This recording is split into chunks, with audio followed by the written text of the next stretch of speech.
ಹುಷಾರಿದ್ದೀವಿ. And 2026 ಇದು ನನ್ನ first video after very long time.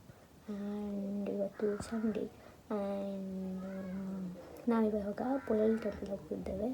And ಇವತ್ತಿನ ದಿನ ಹೆಂಗಿರ್ತದೆ ನೋಡುವ ಬನ್ನಿ.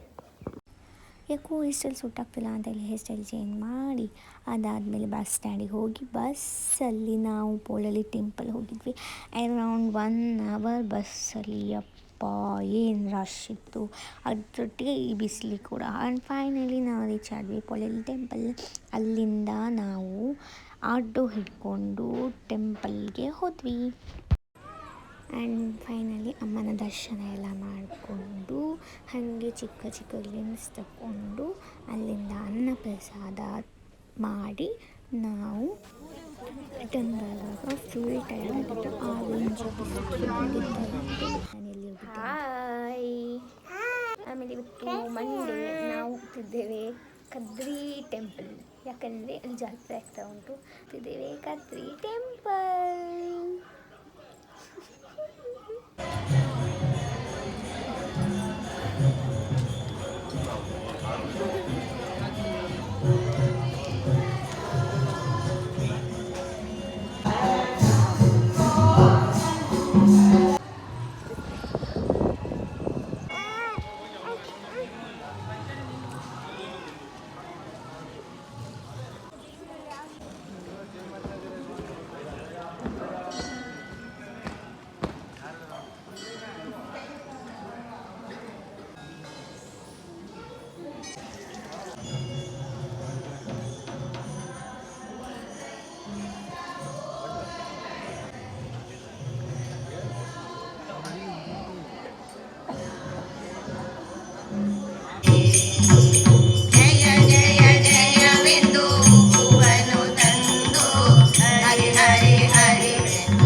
ನಾನಿವಾಗ ಸಿಂಪಲ್ಲಾಗಿ ಒಂದು ಎಗ್ ಬಿರಿಯಾನಿ ಮಾಡ್ತಿದ್ದೇನೆ. ಅದಕ್ಕೆ ನಾನು 1/2 ಕಪ್ಪಷ್ಟು ಮೊಸರು ತಗೊಂಡಿದ್ದೇನೆ. ಅದಕ್ಕೆ 1 ಟೇಬಲ್ ಸ್ಪೂನ್ ಕುರಂಡ powder, jeera powder, garam masala powder, biryani masala powder ಹಾಗೂ ಚಿಲ್ಲಿ ಪೌಡರನ್ನು ಹಾಕಿ ಚೆಂದ ಮಾಡಿ ಮಿಕ್ಸ್ ಮಾಡಿಕೊಂಡು ಪೇಸ್ಟ್ ಮಾಡಿಕೊಂಡು ಸೈಡಲ್ಲಿ ಇಡ್ತೇನೆ. ಇವಾಗ ನಾನಲ್ಲಿ ಮಸಾಲ ಮಾಡಲಿಕ್ಕೆ ಒಂದು ಸ್ವಲ್ಪ ಕೊತ್ತಂಬರಿ ಸೊಪ್ಪು, ಒಂದು ಸ್ವಲ್ಪ ಪುದೀನ, ಆಮೇಲೆ ಒಂದು ಸ್ವಲ್ಪ ಈರುಳ್ಳಿ, ಅರ್ಧ ಟೊಮ್ಯಾಟೊ, 3 ಕೆಂಪು ಮೆಣಸು, ಬಡೆ ಸೊಪ್ಪು ಸ್ವಲ್ಪ, ಆಮೇಲೆ ಕಸ್ತೂರಿ ಮೇಥಿ 1 ಟೇಬಲ್ ಸ್ಪೂನ್, ಆಮೇಲೆ ಹೋಲ್ ಗರಂ ಮಸಾಲ, ಒಂದು ಹಿಡಿ ಬೆಳ್ಳುಳ್ಳಿ, ಅದಾದಮೇಲೆ ಒಂದು ಸ್ವಲ್ಪ ಈರುಳ್ಳಿ ತಗೊಂಡು ಗ್ರೈಂಡ್ ಮಾಡ್ಕೊಂಡಿದ್ದೇನೆ. ಈಗ ಒಂದು ಪಾತ್ರೆಗೆ ಸ್ವಲ್ಪ ಎಣ್ಣೆ ಹಾಕಿ ಅದಕ್ಕೆ ಗರಂ ಮಸಾಲ ಮತ್ತು ಚಿಲ್ಲಿ ಪೌಡರ್ ಹಾಕಿ ಅದು ಹೋಗುವ ತನಕ ಫ್ರೈ ಮಾಡಿ ಒಂದು ಸ್ವಲ್ಪ ಸಾಲ್ಟ್ ಹಾಕಿ ಅದಾದಮೇಲೆ ನನಗೆ ಎಷ್ಟು ಬೇಕೋ ಅಷ್ಟು ಎಗ್ಗನ್ನು ಹಾಕಿ ಚೆನ್ನಾಗಿ ಮಾಡಿ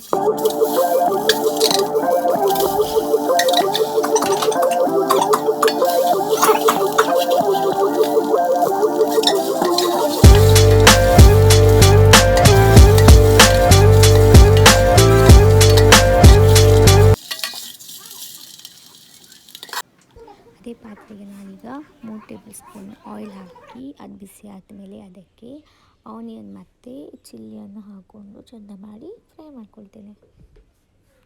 ಆನಿಯನ್ ಎಲ್ಲ ಫ್ರೈ ಆದಮೇಲೆ ರೆಡಿ ಮಾಡ್ಕೊಂಡಂಥ ಮಸಾಲವನ್ನು ಇದಕ್ಕೆ ಹಾಕಿ ಚೆನ್ನಾಗಿ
ಅಫ್ಕೋರ್ಸ್ ಈ ಮೂಮೆಂಟಿಗೆ ನನಗೆ ಎಷ್ಟು ಭಯ ಆಯ್ತಂದರೆ ಒಂದು ಸೆಕೆಂಡ್ ಆ ಕಡೆ ಈ ಕಡೆ ಆಗಿದ್ದು ಅದು ಏನು ಆಗ್ತಿತ್ತು ಅಂತ ಗೊತ್ತಿಲ್ಲ. But everything for